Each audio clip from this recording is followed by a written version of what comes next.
What's up, guys? Welcome back to Newswave. So now that we're heading into June, it is starting to feel like, well, what would normally be E3 season, which means a bunch of leaks are going to be following suit, and one yesterday really got one over on the internet, and we're going to go over that here today. Also, we are going to be talking about Mario Strikers Battle League, as we had some more information around post-launch content, which of course has led to quite the conversation around how Nintendo is handling these sports games. Guys, if you enjoy these videos, make sure you hit that like button, helps out a ton. And if new here to the Spawnwave channel, make sure you subscribe down below and ring that notification bell so you can keep up to date with all the uploads here on the channel. And we're going to start today with SD Gundam Battle Alliance.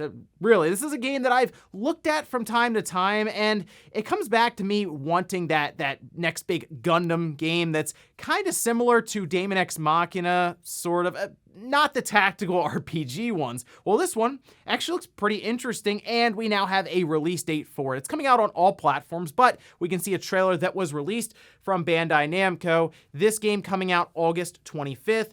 Nintendo, Xbox, PlayStation, Steam. It's going to be everywhere, which is really cool. They do say it's the first of its kind Gundam experience, stylish visuals, fast-paced, single or co-op play. In fact, they mention that you can have up to 3 players working together to progress through the game. They'll also have a full progression system where you develop, enhance, and reinforce your mobile suits with different blueprints that you acquire during the course of the mission, and they go on to reiterate that it is fast-paced combat, and they say massive battles using a variety of melee and ranged attacks.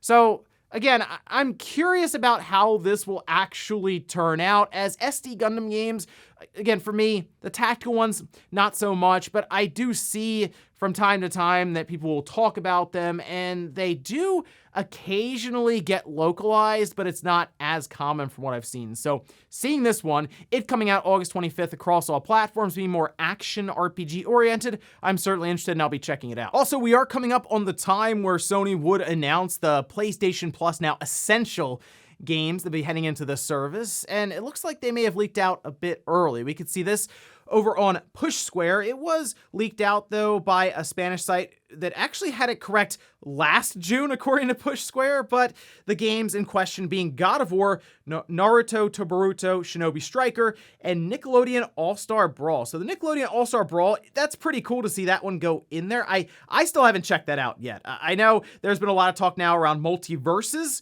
but still the Nickelodeon All-Star Brawl looked like a fun little game to check out there. God of War is kind of an odd one. It's part of the PlayStation Plus, the collection they gave you if you bought a PS5 and had PS Plus. It was already in there. Most of us have probably already played God of War if we were interested in it in the first place, but I guess here, it being a PS4 game thrown into the service, it's not a bad thing. If you are someone who missed out on it and this ends up being correct, as it seems like this site has been correct in the past, specifically in June once again, I think it's definitely worth checking out, especially with God of War Ragnarok seemingly releasing later this year. In that case, for Sony, it makes sense to get as many people as possible to check out the first God of War in this series now with Norse mythology as we head into the holiday for the latest one, God of War Ragnarok. Oh, and a lot of people keep calling for a new Banjo-Kazooie game from Microsoft, and we're now to the point where entire trailers are being created by fans, and this one was really cool. Take a look.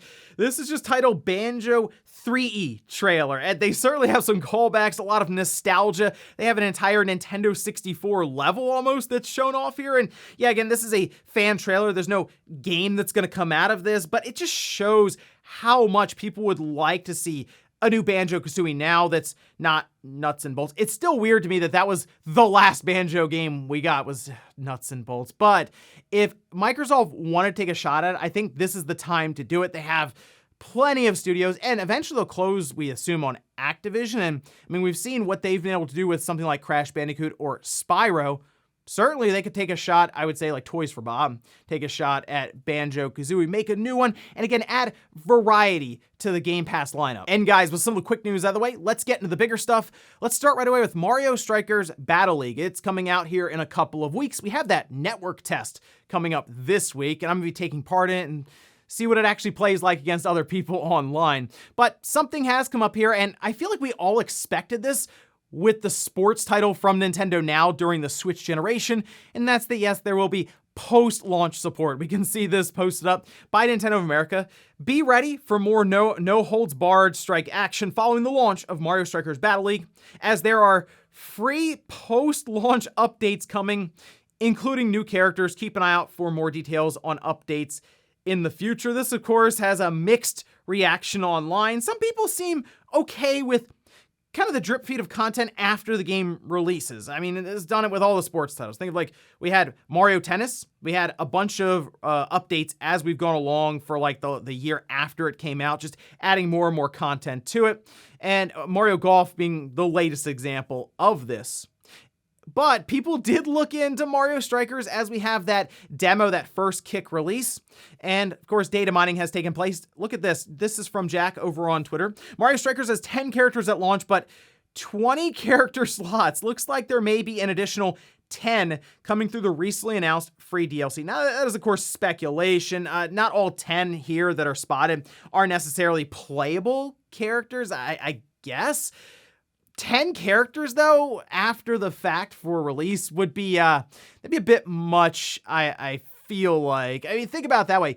The characters would double over the course of a year or so, and we'd be missing 10 characters from that original cartridge, which is my biggest thing when it comes to the way Nintendo handles these sports titles now. They're essentially small live service experiences. I mean, you have to be connected to the internet to get potentially it could be up to 10 characters that were not there originally at launch. The game really shows up in, you could say, an unfinished state, but certainly not the state that it'll be in potentially a year later, and these are just characters that are added. There seems to be, I'm sure, a wealth of other options that could happen here with Nintendo adding in different gear, maybe arenas. There's a lot of possibilities, and once again, it brings up the question, should Nintendo have so much post-content or just work to have all of it there at release? There, people were questioned if Mario Golf had stuff that was held back from its original release to drop in there maybe even a month or even weeks later with certain characters. Like, let's say Mario Strikers Battle League gets an update right at the beginning of July and it's 2 new characters.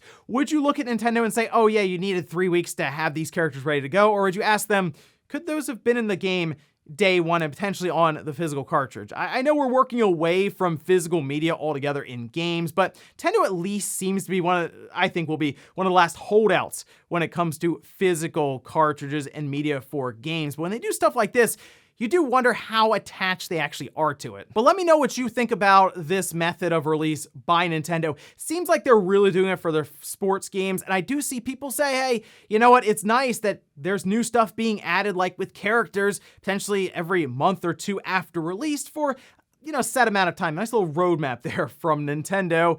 But on the other side, the games probably could release more complete in the first place, and if the game is good enough, you'll just play it anyway. Also, with the online play being so heavily involved, it seems, with Mario Strikers Battle League, they probably don't have to have characters be something they add. They could just do things like cosmetics or even some of the gear that they have shown off in these different trailers. But let me know what you think about all of this down below. Next up, let's talk about that massive video game leak yesterday that, I mean, really just tricked the entire internet. I gotta say, a lot of people looked at this and immediately started quote tweeting it and stuff. And even I was like, whoa, Bloodborne Remastered is real? And then you look into it a bit and you're like, oh, okay. You can see this here again over on Twitter from, oh, Nibelian actually tweeted this one out. Bloodborne Remastered is coming to PS5 in August 2022 and PC in Q2 2023. It comes with a wide range of enhancements, including 60 FPS, native 4K resolution, and ray traced reflections. Bluepoint Games is leading development with Nix's software.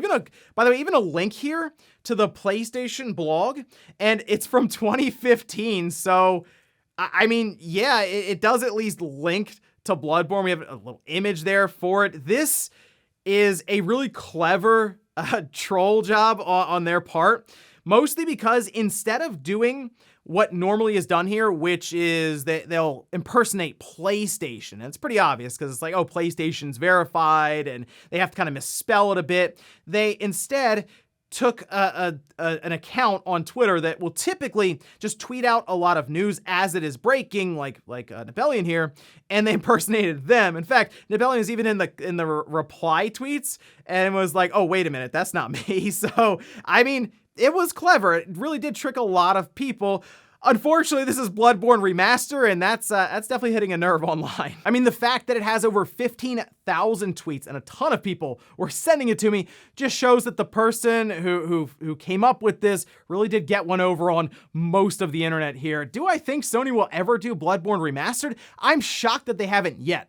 The fact that they haven't put a patch out for it though, and there's actually a patch out there that someone created in order to get a better experience out of Bloodborne on the PlayStation 4 with a higher, more steady frame rate, that tells me that there has to be something in the works, right? Like, you cannot leave a classic like Bloodborne in that state on the PlayStation 4, and even like PS4 Pro enhancements, or just something you can do so it works better on the PS5.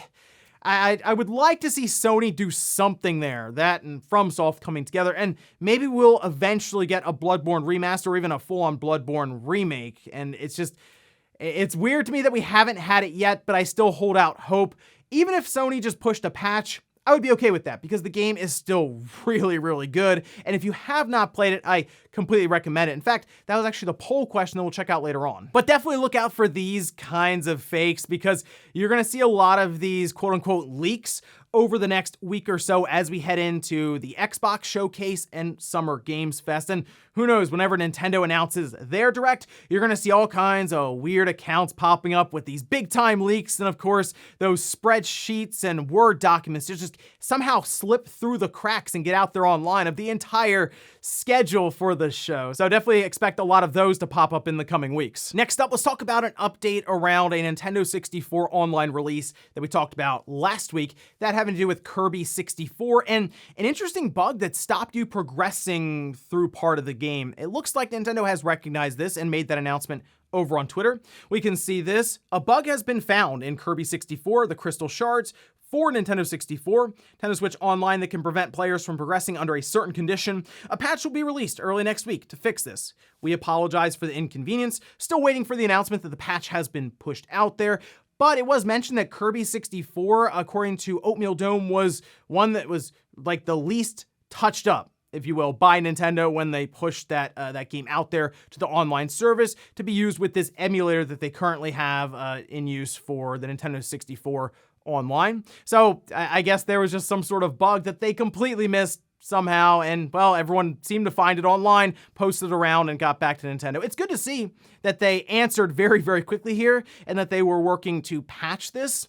It's something Nintendo has at least done with Nintendo 64 online. As they see things pop up and they get this feedback, they do react pretty quickly in order to try to stabilize and fix certain issues, whether it's like the fog or input delay or anything like that. In this case, a bug that would stop you being able to play through the game seems kind of important to fix that one. So good to see there. It was interesting though that it was able to slip through the cracks, but good to see they were at least able to react to it pretty quickly. We'll just have to look out for that patch sometime this week. And in our last bit of news, let's talk about that PlayStation VR 2. We are going to be seeing a bunch of games this week at Sony State of Play. Remember that State of Play, 30 minutes long from third parties and for PlayStation VR 2 titles, but we don't really know when the headset's coming out or how much it's going to cost, which is going to be a whole thing on its own there. However, we are starting to see some analysts mention supply chains and potentially when it could be lining up for release. We can see this posted up by Ming Chi,